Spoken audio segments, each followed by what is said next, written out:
அனைவருக்கும் தினம் ஒரு தகவல் சார்பாக இனிய வணக்கங்கள். இன்றைக்கி நம்ம பார்க்க போகிற பதிவு நமக்கு நாளை வருகின்ற தை மாதத்துடைய பிரதோஷம். வாழ்க்கையில் எல்லா தெய்வங்களுக்குமே தலைவனாகவும் தெய்வங்களுக்கு மேலாக உள்ள தெய்வமாகவும் கருதப்படுறது யாருன்னு கேட்டிங்கன்னா சிவபெருமான் தான். சிவனுக்கு இருக்கக்கூடிய மொத்தம் 8 முக்கியமான விரதத்தில் ஒரு விரதம் தான் பிரதோஷ விரதம்.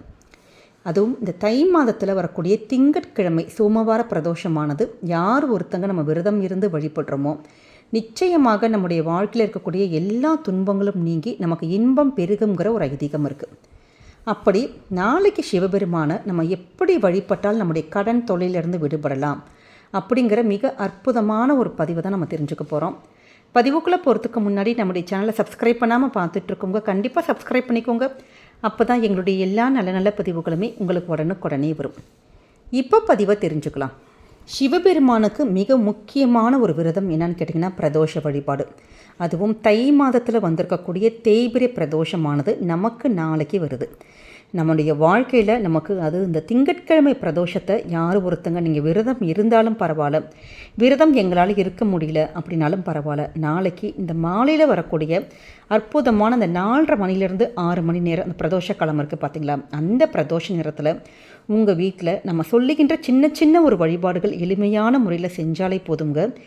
எப்படிப்பட்ட நமக்கு அந்த தோஷங்களாக இருக்கட்டும், வாழ்க்கையில் இருக்கக்கூடிய பிரச்சனைகள் எல்லாமே விலகும். குறிப்பாக கடன் சுமை ரொம்ப அதிகமாக இருக்குது, கடன் பிரச்சனையாக இருக்குது அப்படிங்கிறவங்க இந்த சோமவார பிரதோஷத்துக்கு நம்ம சொல்லுகின்ற முறையில் வழிபட்டாலே போதும், வாழ்க்கையில் என்றைக்குமே சந்தோஷம்தான் இருக்கும். நம்முடைய மனசில் என்னென்னவோ ஒரு எண்ணங்கள் தோன்றும், நல்ல எண்ணங்களும் தோன்றும், கெட்ட எண்ணங்களும் தோன்றும். அப்படி பலவிதமான சிந்தனைகளுக்கு அந்த மனோகாரகன் யாருன்னு கேட்டிங்கன்னா சந்திர பகவான் தான். அதனால தான் சந்திர பகவானை பிறையாக சூடிய நம்ம சிவபெருமானை இந்த பிரதோஷ நாளில் நம்ம வழிபட்டோன்னா நமக்கு வாழ்க்கையில் அளவில்லாத நன்மைகள் கண்டிப்பாக கிடைக்கும். நாளைக்கு நீங்கள் கோவிலுக்கு போகிறவங்க நிச்சயமாக பிரதோஷ தினத்தில் சோம சூக்த வளம், அதாவது அந்த கோவிலுக்குள்ள அந்த பிரதோஷ அன்னைக்கு மட்டும் நம்ம சிவனை இந்த வழிபடுகின்ற ஒரு விதம் இருக்குது, அந்த முறை இருக்குது. சோம சூக்த வளம் சொல்லுவாங்க. அந்த ஒரு நம்ம முறையில் அந்த ஒரு மெத்தடில் நீங்கள் நந்தி பகவானையும் சிவனையும் சண்டிகேஸ்வரையும் நீங்கள் வணங்கணும்.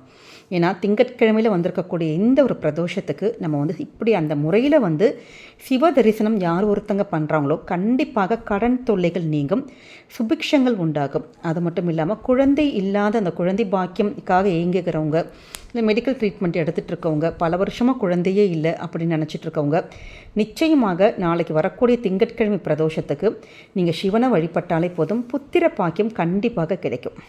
பிரதோஷ வேளையில் நந்திக்கு அருகம்புல் இல்லாட்டி வில்வ மாலை சாந்தி நெய்விளக்கு ஏற்றி வச்சு பச்சரிசி வெல்லம் வச்சு நம்ம பூஜை பண்ணலாம். அதே நேரம் நம்ம சிவாயங்கிற அந்த ஒரு மந்திரத்தை அந்த பிரதோஷ நேரத்தில் நம்ம இடைவிடாமல் ஜெபிச்சுட்டே இருந்தோன்னா தெரிஞ்சோ தெரியாமலோ நம்ம செய்கின்ற பாவங்கள் மட்டும் கிடையாது, நம்முடைய முன்னோர்கள் செய்த பாவங்கள் கூட கண்டிப்பாக தீருங்கிற ஒரு ஐதீகம் இருக்குது.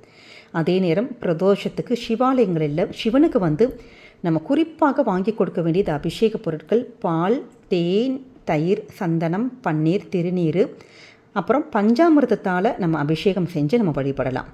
அதே நேரம் அர்ச்சனைகளுக்கு அந்த கொடுக்க வேண்டிய புஷ்பங்கள் இருக்குது பார்த்திங்களா, வில்வம் கொடுக்கலாம், அரளிப்பூ கொடுக்கலாம், தாமரை, மல்லிகை, இது மாதிரியான மலர்களில் நம்ம அர்ச்சனை பண்ணணும். இது மாதிரி நம்மக்கிட்ட உங்களுக்கு என்ன பூக்கள் அங்கே கிடைக்குதோ இது மாதிரியான நம்ம சொல்லக்கூடிய சின்ன சின்ன ஒரு 1/2 லிட்டருக்கு பதிலாக ஒரு 1/4 லிட்டர் பால் வாங்கி கொடுக்கலாம், தயிர் வாங்கி கொடுக்கலாம். நமக்கு உங்களுக்கு என்ன குடும்ப சூழலோ அதற்கு ஏற்ற மாதிரி நிச்சயமாக நாளைக்கு நடக்கக்கூடிய அந்த அபிஷேகத்துக்கு நந்திக்கும் சரி சிவனுக்கும் சரி உங்களால் என்ன முடியுதோ நீங்கள் வாங்கி கொடுத்து பாருங்கள். குறிப்பாக எண்ணெய், பால், தயிர், சந்தனம், இளநீர் இது அபிஷேகத்துக்கு நம்ம வாங்கி கொடுத்தோன்னா குடும்பத்தில் என்னென்னைக்குமே நல்லபடியான ஒரு முன்னேற்றம், சுபிக்ஷங்கள், நம்முடைய கடன்கள் தீருங்கிற ஒரு ஐதீகம் இருக்குது. இது எல்லாம் முடிச்சுட்டு இந்த எல்லா அபிஷேகங்கள் இதெல்லாம் தீபார்த்தனை எல்லாம் பார்த்துட்டு நீங்கள் எப்படி நம்ம சிவனை பார்க்கணுன்னு கேட்டிங்கன்னா நந்தியினுடைய அந்த 2 கொம்பு இருக்குது பார்த்திங்களா, அந்த 2 கொம்புகளுக்கு நடுவில் நம்ம சிவனை நாளைக்கு நீங்கள் பார்த்துட்டு மறக்காமல் நீங்கள் அதை பார்த்துட்டு வந்தோன்னா நிச்சயமாக நம்முடைய தோஷங்கள் எல்லாமே நமக்கு நீங்குங்கிற ஒரு ஐதீகம் இருக்குது. அடுத்து மிக முக்கியமான ஒரு விஷயம் என்னான்னு கேட்டிங்கன்னா நாளைக்கு வாய்ப்பு இருக்கிறவங்க கண்டிப்பாக இந்த ஒரு வழிபாடை கூட பண்ணுங்கள். நாளைக்கு கோவிலுக்கு வந்து சங்கு வந்து தானமாக நம்ம வாங்கி கொடுக்கறதுங்கிறது ரொம்ப ரொம்ப விசேஷம். அப்படி சங்கு தானம் யார் ஒருத்தங்க சோமவார பிரதோஷத்தில் பண்ணுறோமோ அவங்களுடைய கடன் சுமையானது படிப்படியாக குறையும். அதே மாதிரி நம்முடைய கையால் சங்கில் வந்து அபிஷேகம் பண்ணுறது, உங்கள் வீட்லேயே சிவலிங்கம் இருக்குது, சின்னதான சங்கு இருக்குது அப்படின்னா சுத்தமான தண்ணீரை மட்டும் எடுத்துகிட்டு அந்த லிங்கத்துக்கு நீங்கள் அபிஷேகம் செஞ்சு பாருங்களேன். குடும்பத்தில் சந்தோஷமானது நமக்கு பல மடங்கு உயரும். அதே நேரம் இன்னொரு முக்கியமான விஷயம், நமக்கு செய்யக்கூடிய அன்னதானம். பசியோடு இருக்க ஒரு 4 பேருக்கு உங்களால் நமக்கு நாளைக்கு என்ன முடியுதோ ஏதாச்சும் ஒரு பொருளை 4 பேர் பண்ண முடியாதட்டி ஒரே ஒருத்தருக்காச்சும் நம்ம அன்னதானம் நாளைக்கு பண்ணோன்னா நிச்சயமாக வாழ்க்கையில் இருக்கக்கூடிய கஷ்டங்கள் எல்லாமே நமக்கு தீர்ந்துருங்க. நமக்கு நம்முடைய சிவபெருமானை அந்த கஷ்டத்தை போக்குறதுக்கான வழிகளை ஏதாவது ஒரு ரூபத்தில் கண்டிப்பாக காமிச்சு கொடுத்துருவார்.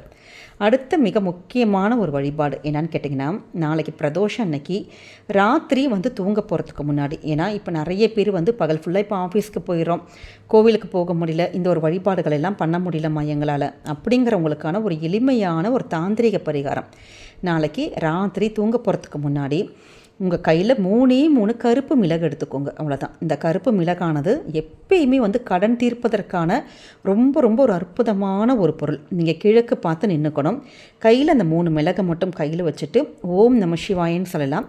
இல்லாட்டி சிவாய சிவாய சிவாய நம ஓம் அப்படிங்கிற ஒரு மந்திரத்தை சொல்லலாம். அப்படி சொல்லிவிட்டு 3 முறை உங்களுடைய தலையை சுற்றிட்டு பண்ணிவிட்டு அந்த மிளகை என்ன பண்ணு கேட்டிங்கன்னா, எரிகின்ற நெருப்பில், அதாவது சின்னதான ஒரு அகலை எடுத்துக்கோங்க. அந்த அகலில் அந்த 3 மிளகை போட்டுட்டு ஒரு கட்டி கற்பூரத்தை வச்சு நீங்கள் அதில் வந்து கொளுத்திட்டால் போதும். அவ்வளோதான். அப்போ என்னாகும், அந்த மிளகானது வெடிக்கும். எப்படி மிளகு வந்து நெருப்பில் வெடித்து அப்படி சிதறதோ அதே மாதிரி நம்முடைய கடன் சுமை கண்டிப்பாக வெடித்து சிதறிவிடும். அதனால் அந்த கற்பூரம் அந்த எரிஞ்சு முடிகிற வரைக்கும் அந்த நம சிவாயங்கிற அந்த ஒரு மந்திரத்தை, இல்லாட்டி சிவாய சிவாய சிவாய நம ஓம் அப்படிங்கிற ஒரு மந்திரத்தை நீங்கள் மனசளவில் சொல்லிக்கிட்டே இருக்க கண்டிப்பாக கடன் சுமையானது நிச்சயமாக குறையும். கடன் சுமை குறையணும்னு சொல்லிட்டு அந்த மனசில் பிரார்த்தனை வச்சுக்கிட்டே அந்த அந்த நெருப்பு அதை அணையிற வரைக்கும் நீங்கள் அந்த மனசில் அந்த ஒரே ஒரு எண்ணங்கள் மட்டும் இருந்துகிட்டே வச்சு பாருங்கள். நிச்சயமாக எந்த வழிபாட்டையும் நம்மளால் செய்ய முடியாதவங்க கூட எளிமையான அந்த மிளகு பரிகாரத்தை செஞ்சு பாருங்கள். கண்டிப்பாக வாழ்க்கையில் எப்படிப்பட்ட கடனும் நிச்சயம் தீரும். அதனால் நாளை வந்திருக்கக்கூடிய சோமவார பிரதோஷத்தை நீங்கள் தவற விடாமல் உங்களால் என்ன வழிபாடுகள் செய்ய முடியுதோ அந்த எளிமையான வழிபாடுகள் பண்ணுங்கள். கண்டிப்பாக வாழ்க்கையில் இருக்கக்கூடிய அனைத்து கடன்களும் நிச்சயமாக தீரும். நம்முடைய சேனலில் ஏற்கனவே தை அமாவாசைக்கான அந்த நிறைய பதிவுகள் போட்டிருக்கோம். அதில் வந்து நீங்கள் நிச்சயம் பார்க்காத சகோதரிகள் அதை பாருங்கள். அதே மாதிரி தை அமாவாசை அன்னைக்கு வந்திருக்கக்கூடிய அபிஜித் நட்சத்திர நேரம் பற்றின ஒரு அற்புதமான வீடியோ போட்டிருக்கோம். அதையும் நிச்சயமாக பார்த்து எல்லாருமே பலனடைங்க. இந்த ஒரு பதிவு கண்டிப்பாக உங்கள் எல்லாருக்குமே பிடிச்சிருக்கும்னு நினைக்கிறோம். பிடிச்சிருந்த ஃப்ரெண்ட்ஸ் அண்ட் ஃபேமிலி மெம்பர்ஸ்க்கு ஷேர் பண்ணுங்கள், அவங்களும் இதை பார்த்து பயன்பெறட்டும். நம்முடைய சேனலை சப்ஸ்கிரைப் பண்ணாமல் பார்த்துட்ருக்கவங்க கண்டிப்பாக சப்ஸ்கிரைப் பண்ணி உங்களுடைய ஆதரவுகள் சப்போர்ட்டுகள் எங்களுக்கு கொடுங்க. மீண்டும் ஒரு நல்ல பதிவோடு உங்களை சந்திக்கிறோம். நன்றி, வணக்கம்.